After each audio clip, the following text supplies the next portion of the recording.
Good evening. After a two-day manhunt, 2 sleepless nights, law enforcement have apprehended Vance Boelter.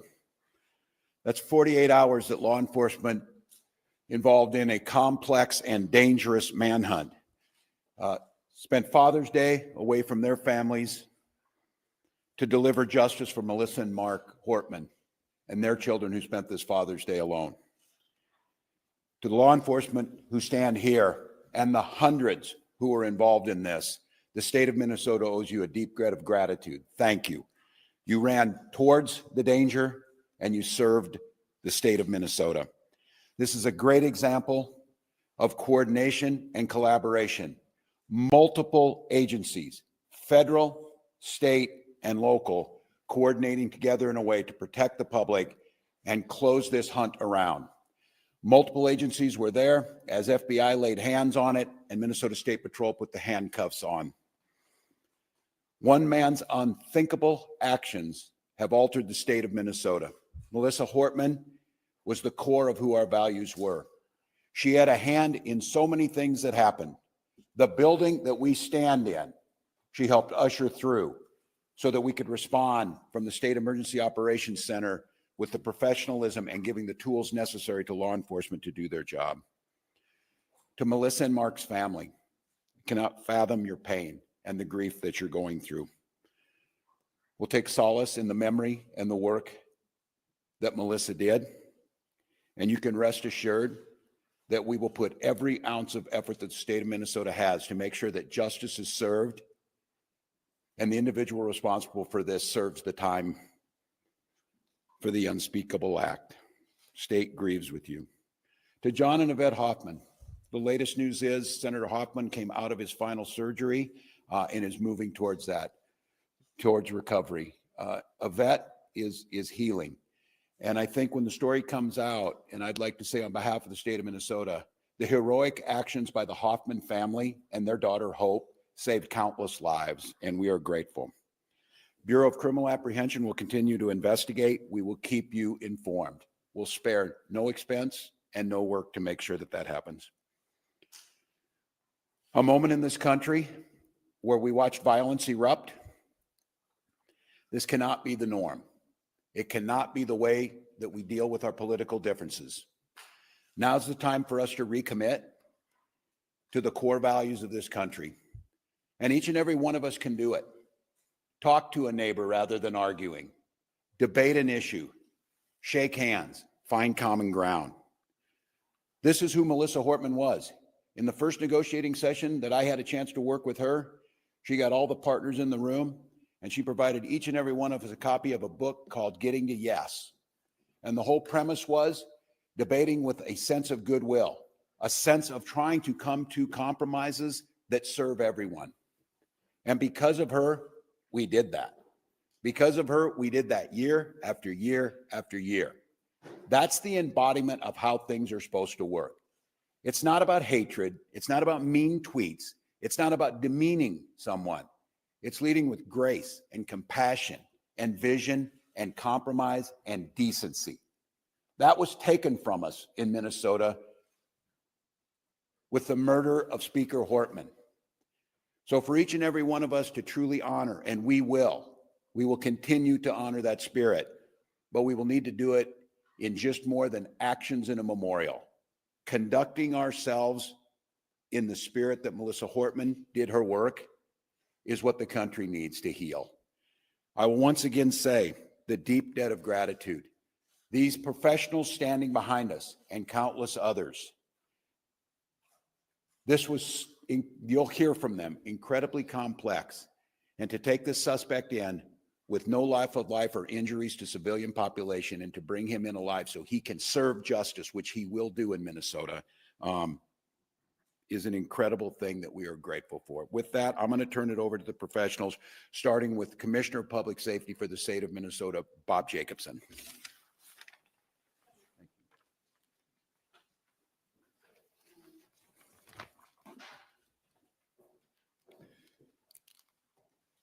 Good evening. It's good to see you all here tonight. Thank you for coming in. My name is Bob Jacobson. I'm the Commissioner of Public Safety. And again, it's my honor to serve in that position. First of all, I want to thank all of the law enforcement agencies that have been working tirelessly over the past 2 years since the shooting at Senator Hoffman's home.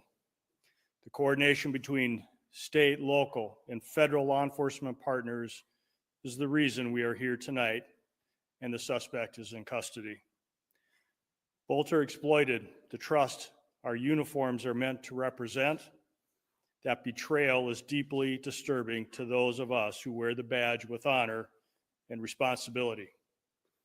We want to thank community members across the state for their support, for their tips, and their information.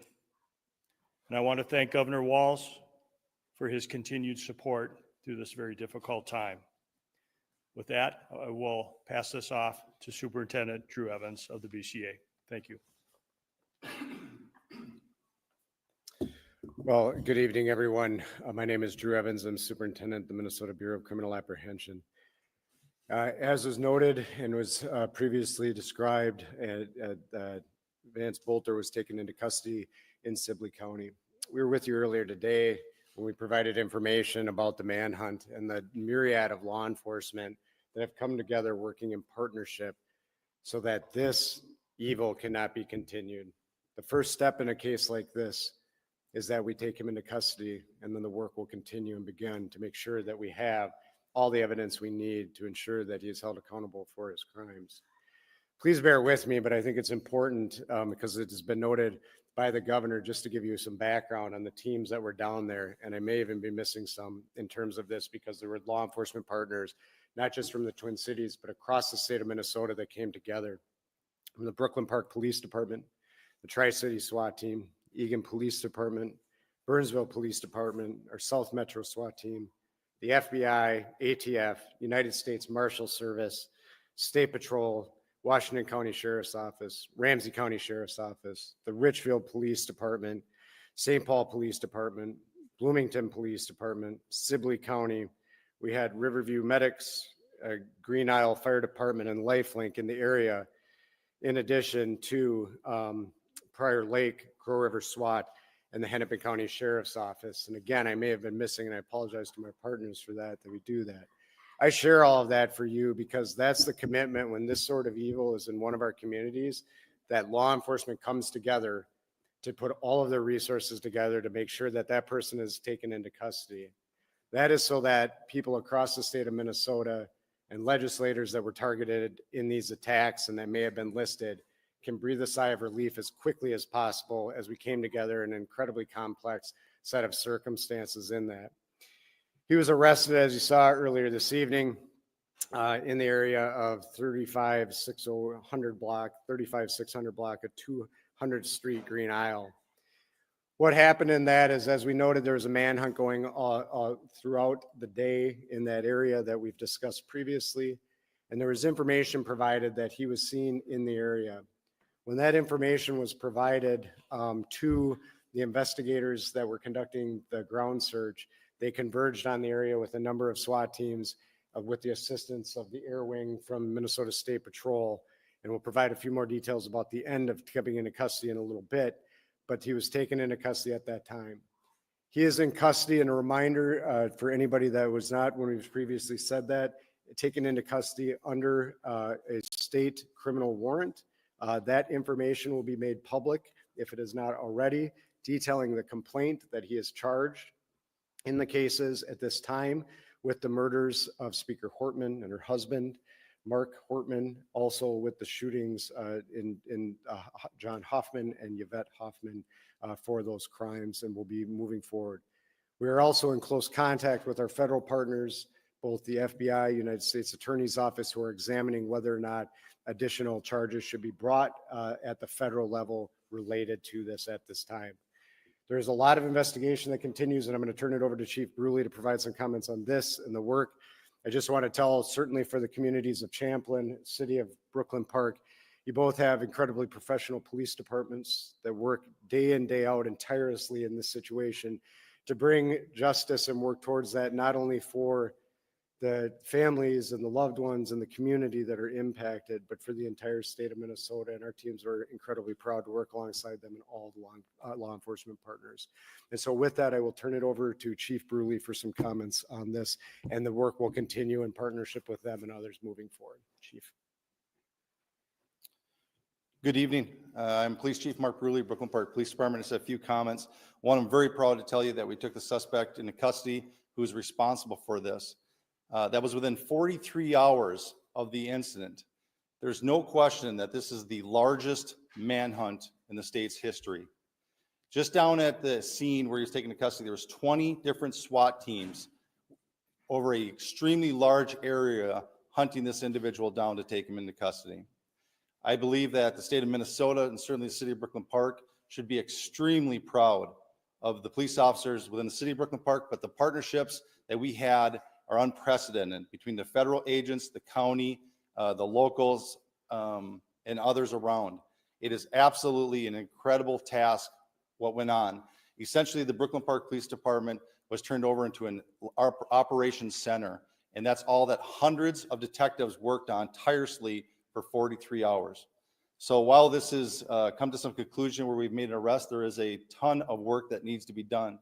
So I encourage community members, as there's evidence, information, or other things, please continue to feed that information to the Brooklyn Park Police Department so that we can fully investigate this and present a complete case to both the federal jurisdiction and the Hennepin County Attorney's Office. With that, I'll turn it over to the State Patrol.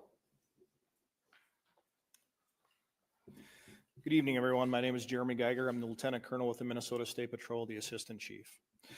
The Minnesota State Patrol, along with countless other partners, were responsible for this arrest. The collaborative effort, I cannot stress enough how outstanding that was, helped ensure the suspect's arrest did not result in the injury of any law enforcement that was down there and in the area. We had special response teams on the scene near 200 streets in Sibley County. Several partner law enforcement SWAT teams positioned to form a perimeter at that point in time. The State Patrol also provided the air support that was talked about earlier today. The suspect crawled to law enforcement teams and was placed under arrest at that point in time. There was no use of force by any member of law enforcement that was out there, and the suspect was taken into custody without any use of force. Thank you. With that, we will open it up for a few questions. Reminder, please introduce yourself, your media organization. If you have a question for one of the specific individuals, please feel free to point that out as well. I'm Vance Boelter with NBC News. Can I ask anyone up here to speak to it? Did the suspect make any key mistakes that you feel like led to his medical condition? You know, the question is were there any key mistakes? We certainly, at this point, there's a lot of information we can't share right now in this. What I will tell you is there's some incredibly dedicated law enforcement personnel, criminal intelligence analysts that were out working day in, day out, working together. And what I will tell you is that that the public certainly is always of his assistance to us in law enforcement, and incredibly diligent people in the area that provided us the assistance that we needed to get our teams that were already down there that last piece over. But they were certainly in the area and working diligently together on that. Drew, do you have any indication that anyone helped him? The question is at any indication anybody helped him? We continue to look into that. I don't have anything beyond what we shared earlier today. This investigation, as Chief Bruley noted, will be continuing to expand at this point in time to make sure that we continue to look at all angles of this. And everybody did help him. We will certainly hold them accountable for doing that in this process. Drew, Adrian brought us from NBC News. Can you tell us how the Hoffmans helped save lives, and what did the suspect say when he was taken into custody?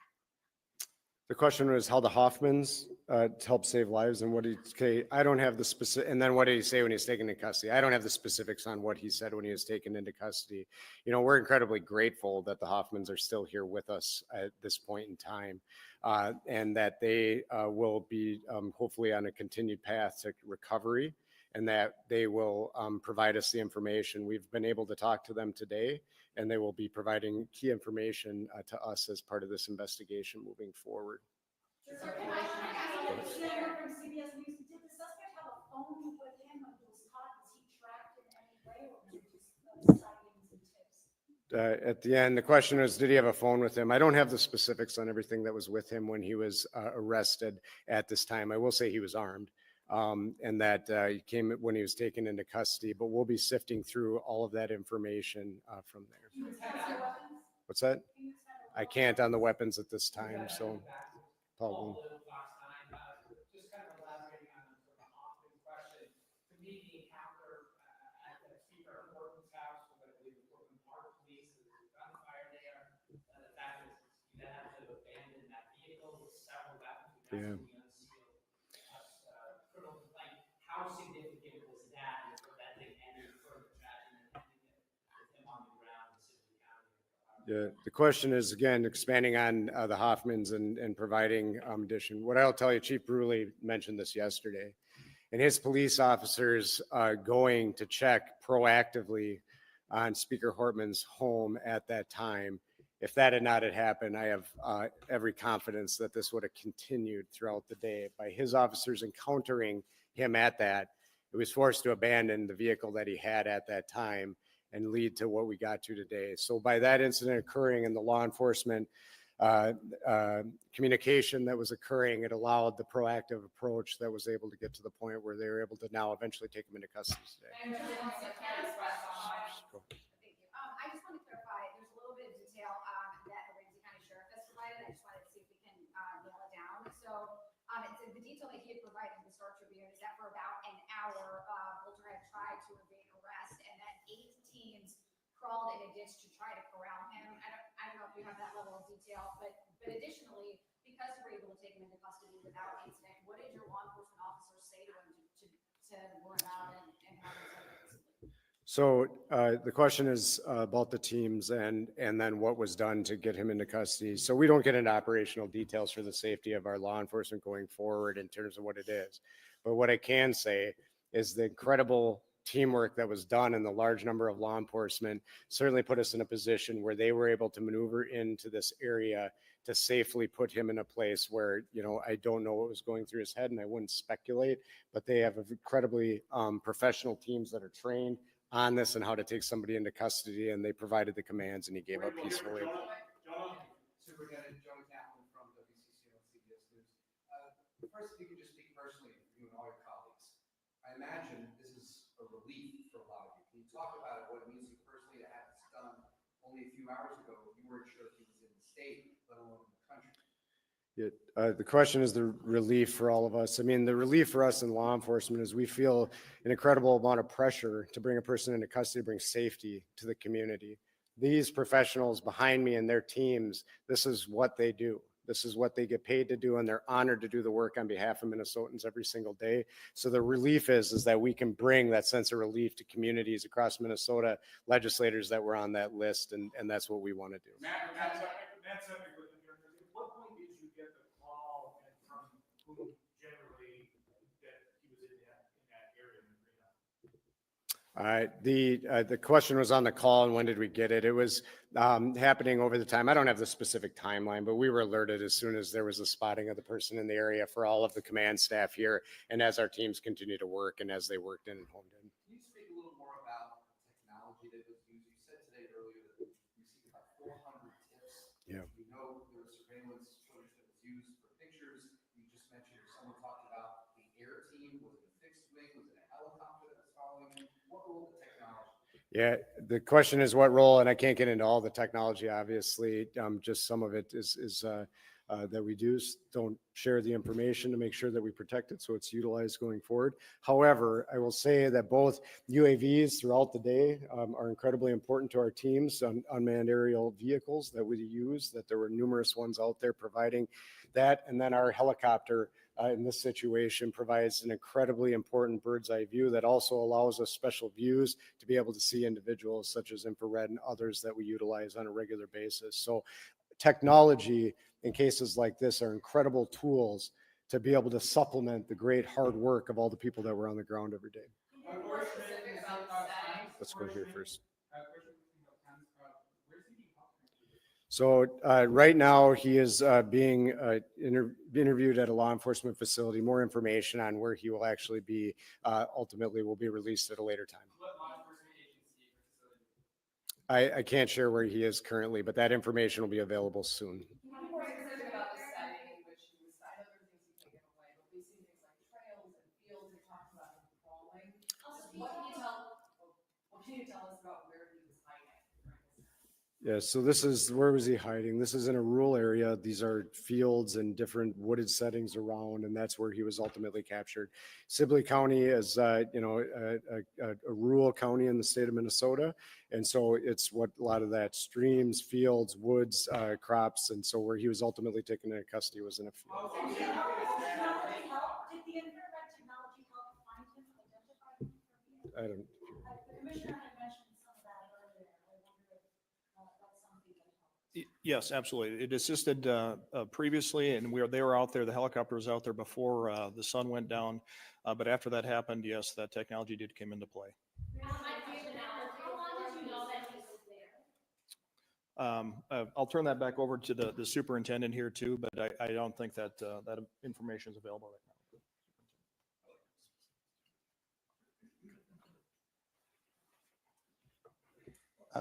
Mark Bruley, Police Chief, Brooklyn Park. The question is how long did we know that he was there? A vehicle that we believe that he was in was spotted many hours before and had been abandoned. An alert police officer believed that he may have seen the individual running into the woods, and that started a large-scale perimeter that we set up, or down in Sibley County set up, and we started to deploy resources, including the Brooklyn Park SWAT team, and along with many other SWAT teams, to contain an extremely large area, knowing that this is a very dangerous individual. During that, we got privy to additional information of an individual that was in the woods, and that search went on for many hours until ultimately we were able to locate him in the woods. And in approximately an hour and a half or so, we were able to close the distance in with the technology and the State Patrol helicopter, and where we were able to call him out to us.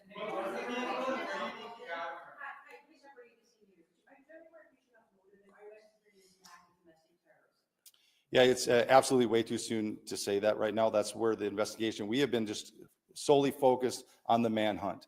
And the goal is to give some calm to the situation of many individuals that were on the list that were worried about their safety. And this is a very dangerous individual for our community. And that's why so many resources and such a great collaboration came together to focus on removing him from society so that we can restore some sort of calm and bring some healing to our community and to our state. Now begins the hard work of looking at what the motive is, looking at putting this case together. And so that's yet to come. Hey, Mark, looks like people that were on the list, what other, I know there are officers from Wisconsin on this, what other states were people on this? It was multiple states. I don't have the exhaustive list, but it was multiple states that were on there. Do you have some states that were on the list? we can, there's a few, I don't want to say it because it won't be exhaustive, but you know, Wisconsin, Illinois, Michigan, some others that were on there. There was a variety, Nebraska, Iowa, we've had contact. What I will tell you, and I will not get into any more specifics beyond that, we are in coordination with our federal partners and our fusion centers in those states to coordinate with local law enforcement and the FBI in those states and the state fusion centers that are there to be able to provide that information and notify those individuals that they were on that list. Are you concerned that there's other people out there that could have been working with them? The question is, are we concerned there's other people out there that could be working with them? We will fully explore that. I've said on this, we are relatively confident. We are confident that the violence that he committed and the murders he committed and the attempted murders, that he conducted that activity alone. We will be exploring if there are any broader network. We have not uncovered any of that at this time, but that will be part of our investigation and we will fully explore that. So thank you. Thank you. Thank you. Thank you. Thank you, everyone.